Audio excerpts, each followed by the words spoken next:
Bonjour à tous, bienvenue sur le plateau de Bonjour chez vous. Êtes-vous débordé par toutes vos responsabilités? Est-ce que vous avez l'impression de crouler sous une charge gigantesque? Hier, on a parlé de notre gestion du temps, de comment on peut rattraper le temps. Eh bien, aujourd'hui, on va voir toutes ces responsabilités qui nous incombent et à quel point, parfois, elles sont mal gérées, voire déséquilibrées. Et j'en parle avec Annabelle et Frank. Bonjour à tous les deux. Bonjour. Frank, aujourd'hui, tu vas faire une rubrique famille très attendue par des épouses, peut-être un peu moins par des époux. De quoi tu vas nous parler? Ouais, je vais faire ça après la pensée du jour. Oui. Et, Pas maintenant, effectivement, comme nous avons l'habitude de le faire. Partager quelques points dans cette rubrique laquelle, avec l'aide de Dieu, je vais pouvoir aider plusieurs maris. Alléluia! Ok, donc Frank va nous parler du rôle du mari dans un foyer chrétien. Et j'aurais bien aimé te donner une rubrique sur un mari doit-il faire des tâches ménagères? Ah oui, T'as t'as été aimé ça? épargné. Pourquoi t'aurais aimé ça? J'aurais bien aimé t'entendre ok. parler là-dessus. Mais il en fait, Frank. Oui, Ouais. oui, mais c'est le dire à toute la francophonie. Moi, je l'ai dit, c'est bon. Frank fait des tâches ménagères chez lui. Et j'en ai pas Voilà, je le honte. dis. C'est bien, c'est bien. Ouais. C'est pour ça que tu es l'homme de la situation pour cette rubrique. Ben, je sais pas, mais on va essayer en tout cas. T'es un bon mari, t'es un bon mari. Tu vas pouvoir inspirer des hommes. Avec l'aide de Dieu. Amen, mon frère, amen. Ok, on va commencer tout de suite cette émission. Eh oui. Nous allons parler de toutes ces responsabilités que nous avons à gérer et de leurs priorités dans nos vies dans la pensée du jour.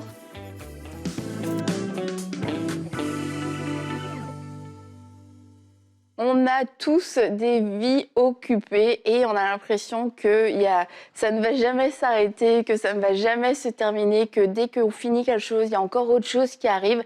Et c'est facile de se sentir débordé, c'est facile de se sentir submergé par toutes ces tâches et aussi ces responsabilités. Et lorsqu'on parle de responsabilité, ça veut dire qu'il y a une certaine pression. Vous êtes responsable du succès ou de l'échec de certaines choses. Il y a des personnes sous votre responsabilité si vous êtes à la tête d'une entreprise. Des familles vivent grâce au salaire qu'ils peuvent avoir dans votre entreprise. Alors chaque mois, vous vous dites, il faut qu'on puisse avoir assez de chiffres pour pouvoir garder ces personnes, pour pouvoir les payer, pour qu'il n'y ait pas de licenciement. C'est aussi la responsabilité de pouvoir envoyer nos enfants à l'école, de pouvoir les aider. Bref, les responsabilités sont multiples. Et quelquefois, on peut se sentir tellement désemparé. Et j'aimerais premièrement vous rappeler que Dieu est bon. Et tout ce que Dieu nous donne, toute la charge, les responsabilités qu'il nous donne, c'est pas pour nous écraser. Et tout ce qu'il va nous demander de faire, toutes les responsabilités qu'il nous confie, c'est parce qu'il nous donne aussi la grâce de pouvoir les accomplir. Alors premièrement, c'est de se dire, Dieu est bon. Ces choses-là ne sont pas là pour me détruire. Maintenant, s'il y en a trop dans ma vie, si la grâce ne suffit pas, c'est peut-être que moi, j'ai voulu rajouter des choses. C'est peut-être que moi, j'ai voulu prendre des responsabilités que Dieu ne m'a pas demandé de prendre. L'autre cas aussi, c'est que dans ces responsabilités que Dieu m'a données, que Dieu m'a confiées, peut-être que j'oublie souvent de me confier en lui, j'oublie de me confier dans sa grâce, j'oublie de me reposer en lui, de lui faire confiance et de lui dire « Seigneur, au final, à la fin de cette journée, c'est en toi que moi, je me confie. Il y a des choses que je ne peux pas faire. » Il y a des choses que je n'arriverai pas à faire sans toi, alors je te les remets. Je me décharge de tous mes fardeaux. Et je sais que dans ta bonté, tu prends soin de moi. Je sais que c'est toi qui vas t'occuper de moi. Et quelquefois, on est tellement débordé qu'on oublie de le faire.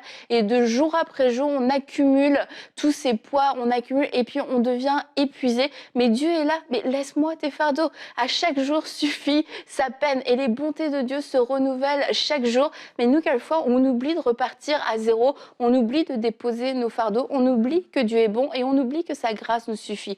Et pour terminer, j'aimerais aussi vous encourager avec cette parole que Jésus a donnée lorsqu'on lui a demandé « Mais c'est quoi le plus grand des commandements ?» Jésus répond Tu aimeras le Seigneur ton Dieu de tout ton cœur et de toute ton âme et de toute ta pensée. C'est le premier commandement et le plus grand. Et voici le deuxième qui lui est semblable. Tu aimeras ton prochain comme toi-même. De ces 2 commandements dépendent toute la loi et les prophètes. Alors j'aimerais vous encourager à remettre votre relation avec Dieu au premier plan, à penser, à vous rappeler que Dieu vous appelle à aimer les autres. Et de là va découler un ordre surnaturel, un ordre divin qui va faire que vous allez pouvoir traiter vos responsabilités, mais avec les bonnes priorités. Yes, merci Annabelle. On a vraiment parfois de multiples casquettes sur la tête, mais tellement que le poids des casquettes parfois peuvent nous tomber dessus. Il y a un terme qui est sorti dans les, je sais pas, peut-être les 10 dernières années, c'est ce fameux terme de la charge mentale ou le burn-out parental, souvent maternel, mais pas toujours, ça peut être aussi paternel. Et c'est des choses qui sont quand même assez nouvelles. Alors peut-être qu'avant on en parlait aussi moins, forcément les langues se délient, mais il y a une réalité, c'est que plus on a de responsabilités différentes, plus la charge est lourde. Et dans notre société, c'est devenu normal d'avoir vraiment plusieurs casquettes dans nos vies. Être juste parent, non, c'est pas suffisant. Être juste employé, c'est pas suffisant. Et on va encore faire des activités, et on va encore faire ci, faire ça. Et les enfants, il faut qu'ils aillent faire du sport, il faut qu'ils jouent d'un instrument de musique, il faut que ci, il faut que ça. Et en fait, ces responsabilités, non seulement elles ont augmenté en quantité, dans le sens il y a plus de responsabilités, mais je trouve qu'elles ont augmenté en charge aussi. On augmente la charge de nos responsabilités. Il faut qu'on soit plus performant au travail. Il faut qu'on soit de meilleurs parents. Il faut qu'on soit une meilleure épouse, un meilleur mari. Et on est toujours dans un domaine même de performance qui augmente cette fameuse charge mentale qu'on peut porter. Et puis certains finissent simplement par craquer parce que justement, il y a du désordre dans ces responsabilités. Il y en a parfois trop, parfois une pression qu'on se met soi-même qui n'est pas nécessaire. Et c'est tellement lourd qu'on a l'impression qu'on va exploser par moment. Et peut-être ça vous parle quand je parle d'exploser. Peut-être vous dites, je suis sur le bord de l'explosion. N'explosez pas, mais il y a des décisions à prendre. Il y a des moments dans la vie où on doit s'asseoir et puis faire des constats. Et les constats peuvent être parfois négatifs, de se dire, j'en ai trop pris. J'ai trop voulu en faire. Est-ce que Dieu m'a vraiment demandé de porter cette charge-là ? Est-ce que parfois, je porte, moi, une charge que Dieu devrait porter dans tel ministère, pour ceux qui sont peut-être pasteurs ou évangélistes ou peu importe. Il y a différentes manières de rectifier, de ramener un équilibre pour que ces responsabilités ne viennent plus nous écraser et nous faire imploser finalement. En tout cas, il y a une chose qui est sûre, ça n'amène aucune solution. Vous allez voir, c'est un constat absolument fataliste. C'est qu'on n'est pas fait, l'humain n'est pas fait pour vivre au rythme auquel on vit aujourd'hui. Et c'est pour ça qu'il y a tout le temps cette tension. Maintenant, on vit dans ce siècle et on n'est pas, la Bible nous dit de ne pas nous conformer au siècle présent, mais il y a des emails aujourd'hui, il y a la messagerie. Tu ne vas pas être la seule personne de la Terre à envoyer une lettre. On attend une réponse urgente, c'est sûr, tu vis au rythme. Après, Dieu, dans sa bonté, nous donne aussi sa grâce pour vivre dans ce temps, mais à nous de connaître nos limites aussi et de ne pas de ne pas nourrir non plus ce système. Je regardais l'autre jour une émission sur les pop non, mais sur les pop-up girls. Oui, c'est bizarre. Non, mais en fait, ils montraient l'évolution de ce sport qui, au début, les filles, elles faisaient des roues, elles levaient un peu les jambes, elles faisaient ça. Mais c'est devenu aujourd'hui un sport hyper athlétique, mais vraiment extrêmement demandant. Il y a énormément de blessures, énormément de chutes et tout ça. Une petite fille, là, à 15 ans, elle avait déjà fait 5 commotions. Pourquoi ? Parce qu'on pousse toujours plus loin. Et en fait, c'est pareil dans notre quotidien. On nous pousse toujours plus loin à plus de performance, plus vite, plus d'accomplissement, plus.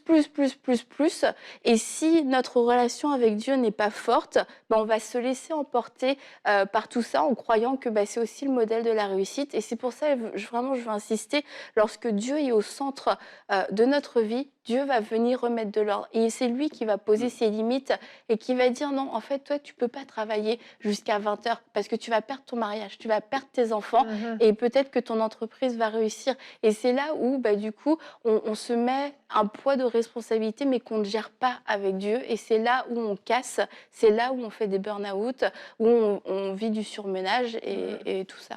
C'est ça, c'est qu'en fait, parfois, la charge est tellement grande, il y a tellement de responsabilités, et c'est bizarre, mais on va avoir tendance à les responsabilités les plus importantes qui devraient être prioritaires, à les mettre de côté parce qu'elles nous paraissent tout à coup secondaires. Et on a parlé de la relation avec Dieu, mais la famille, la vie de couple, les enfants, c'est une vraie priorité. Et la Bible en parle, on va regarder tout de suite notre verset du jour. C'est dans 1 Timothée au chapitre 5 et au verset 8. La Bible est très, très claire à ce sujet. Si quelqu'un ne prend pas soin des siens, et en particulier des membres de sa famille proche, il a renié la foi et il est pire qu'un non-croyant. La Bible est même dure à ce sujet-là. Mais ces responsabilités familiales, d'éduquer nos enfants, de prendre soin de notre époux, de notre épouse, d'être un membre actif dans la famille, dans le noyau familial et d'en prendre soin, c'est une vraie responsabilité qui vient de Dieu. Et va savoir pourquoi, tout à coup, le travail ou l'activité même extrascolaire ou autre de nos enfants peut devenir prioritaire au temps de qualité. Il faut absolument que mon enfant fasse un sport. Mais je ne lui ai pas parlé, je n'ai pas eu un seul moment dans la semaine où on a eu un cœur à cœur. Mais il faut absolument qu'il aille à son match de foot.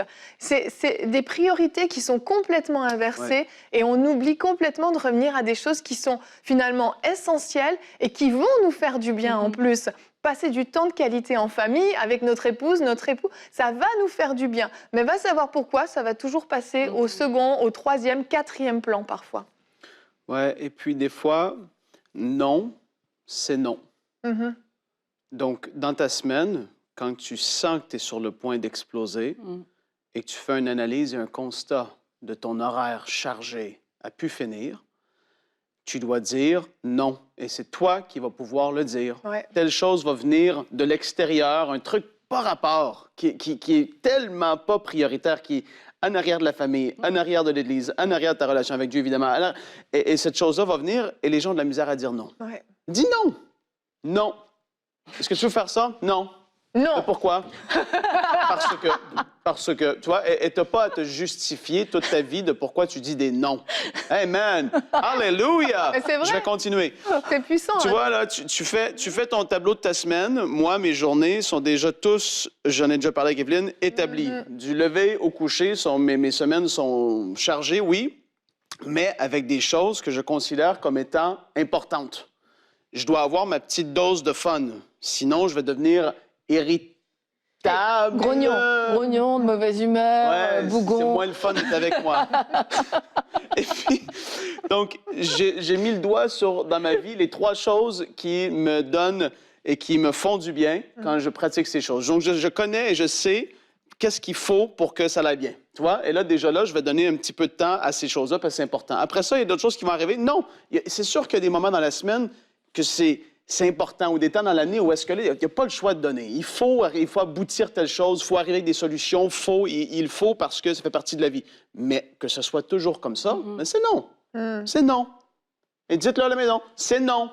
Parce que c'est mieux de dire non que d'avoir une famille qui s'écroule. Et c'est mieux de dire non que de te retrouver à ton enfant il y a 15 ans et tu n'as jamais forcément fait d'activité avec ou quasiment pas et tu le connais pas, il te parle et tu dis mais comment ça, il est rendu qu'il parle comme ça, il pense comme ça, il fait... Ben, c'est parce que tu n'auras pas dit non à des choses qui sont externes, beaucoup moins fortes en termes d'importance et de priorité dans ta vie et tu te retrouves avec des regrets.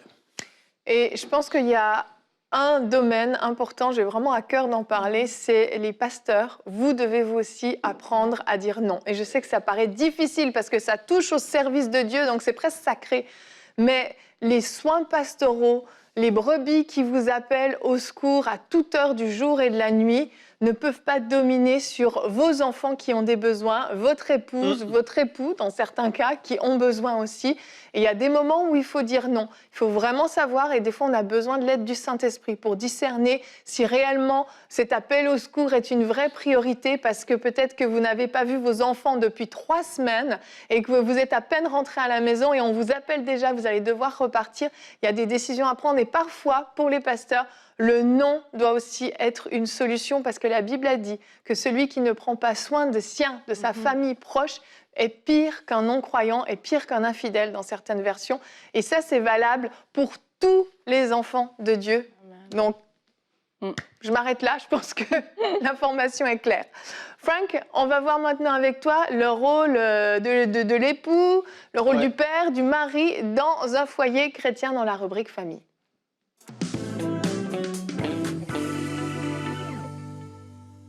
Donc, le rôle du mari dans le foyer, super important de le comprendre. J'ai essayé de diviser en 4 points avec quelques sous-points. Vous voyez comment je suis structuré.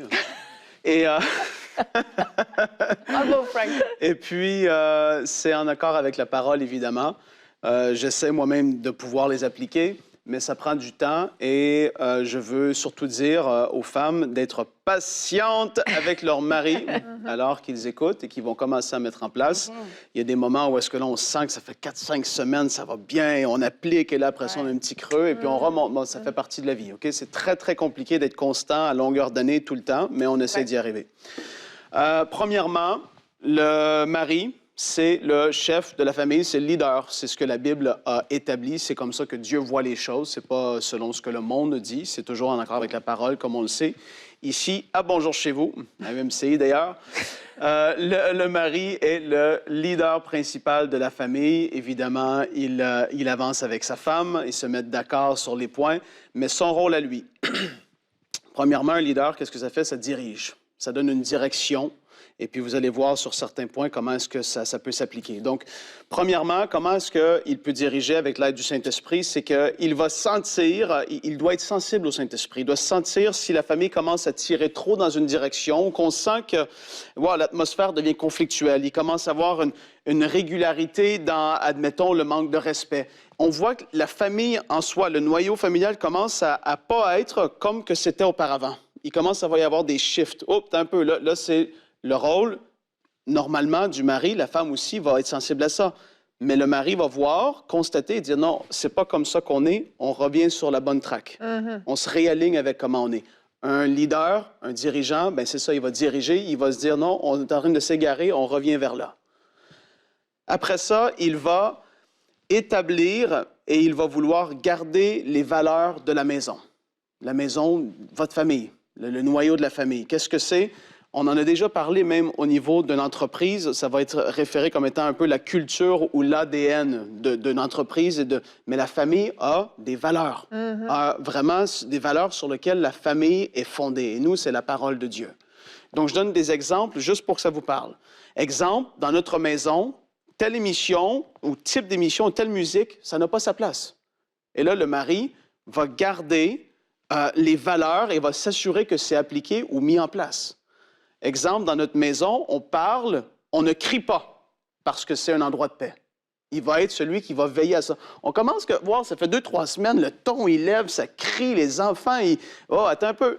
On est le gardien, on observe, on ramène et on garde l'équilibre. Dans notre maison, on ne pratique pas la vengeance. Dans notre famille, on veut honorer Dieu par tout ce que nous faisons. Ça, les gens et vos enfants, en fait, en vieillissant, vont se rappeler, ils vont se dire, dans notre famille, c'était comme ça.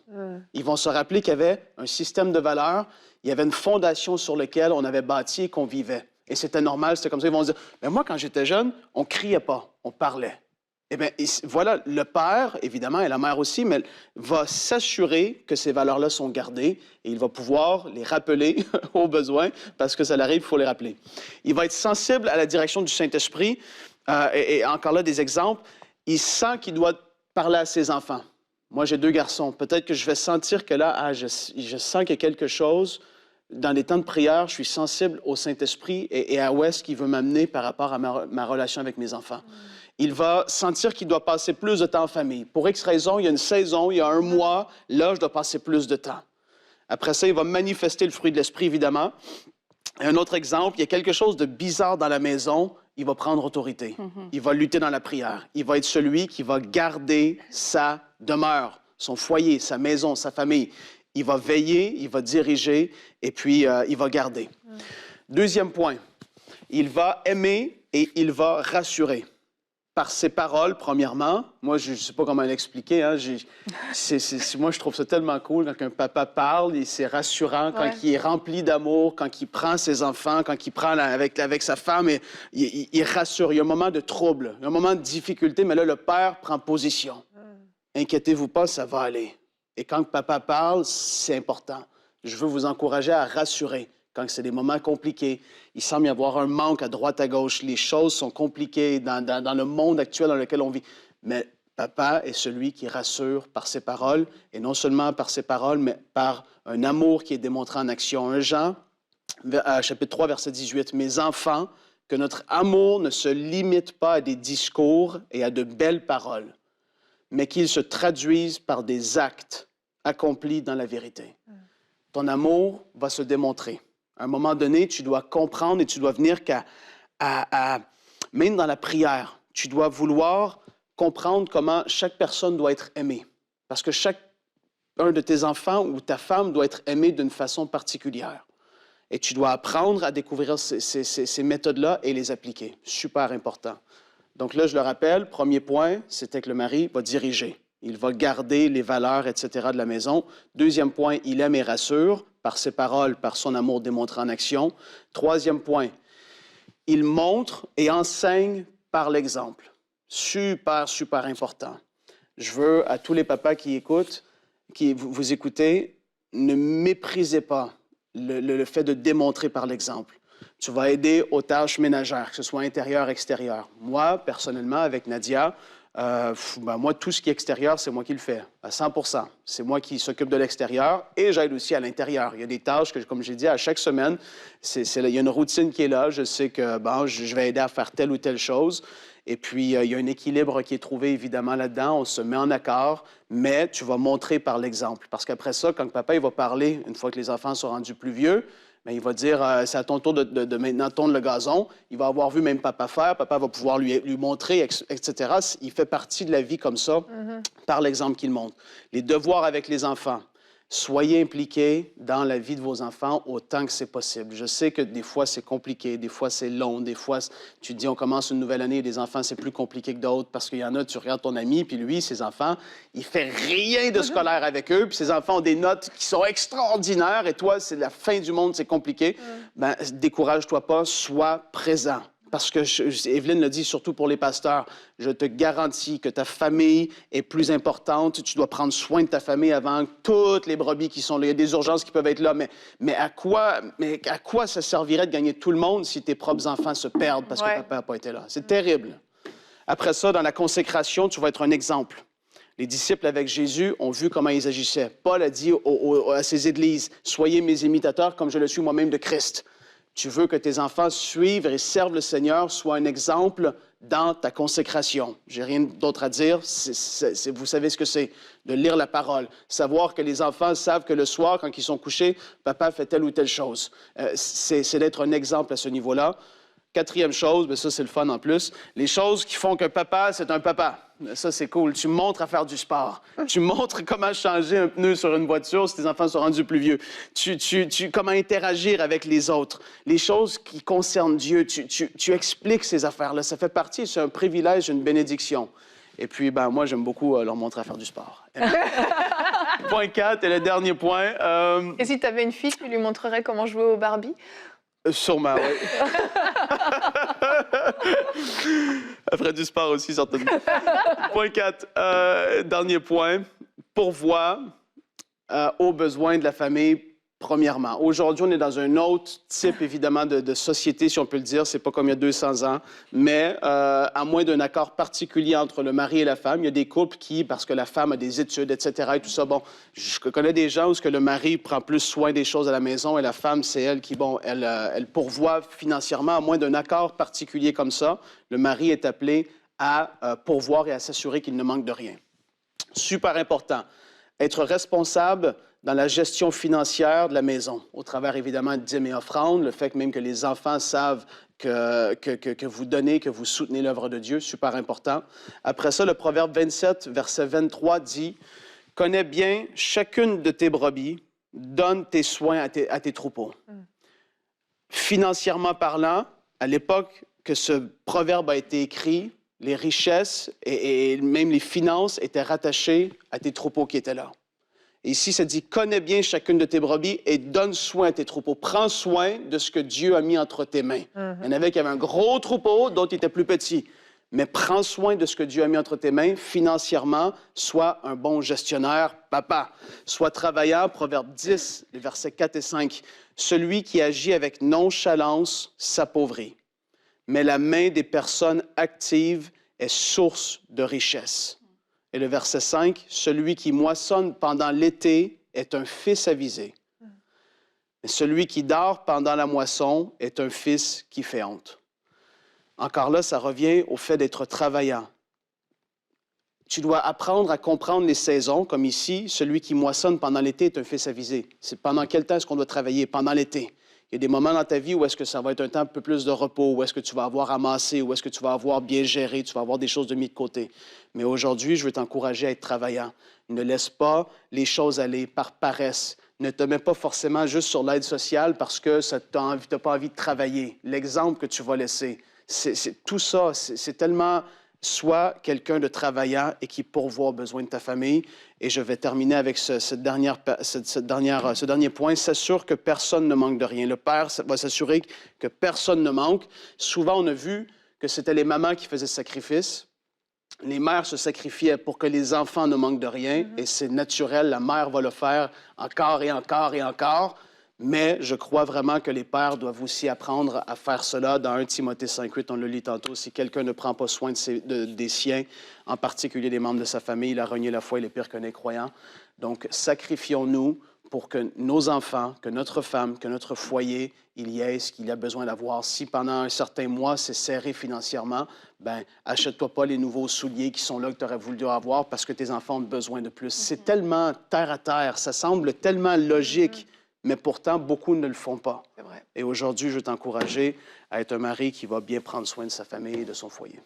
Merci beaucoup, Frank. Super rubrique, vraiment très, très intéressante et à mettre en pratique. Alors, comme Frank, tu le disais, faut être patiente en tant qu'épouse dans ces domaines-là parce que peut-être qu'il y a des maris qui n'ont pas eu justement de bons modèles et ce rôle de père, c'est aussi ce rôle de bon mari, c'est un modèle qu'on donne aussi à nos enfants, que ce soit aux garçons pour les maris qui seront à leur tour et aux filles pour le choix du mari qu'elles voudront, les critères, les attentes qu'elles auront vis-à-vis de leur mari. Donc, il y a ce rôle de modèle et vraiment que les épouses puissent être patientes envers leur mari dans ce domaine-là parce que c'est ça peut prendre du temps à se mettre en place. Et puis, je veux vous encourager, mesdames, à laisser de la place aussi à vos maris dans les différents domaines que Frank a énumérés. Il y a des fois des épouses qui ne laissent pas leur mari prendre le rôle, justement, assumer ce rôle, être ce leader de la famille et les différents points que tu as partagés. Et c'est aussi, nous, notre responsabilité en tant qu'épouse de laisser la place à nos maris pour qu'ils puissent être ces hommes qui vont prendre soin de leur famille. Merci à tous les deux pour cette belle émission. On va se retrouver demain. On continue donc cette mini-série.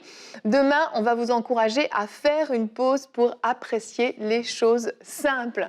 Mais il y a des fois où on a besoin juste de faire une pause et de souffler. Et c'est ce dont on va parler demain. Alors, c'est peut-être des thèmes qui sont très terre-à-terre ces derniers jours, mais extrêmement importants dans les temps dans lesquels on est. Donc, on se retrouve demain. Merci à vous tous d'avoir été avec nous et bonjour chez vous.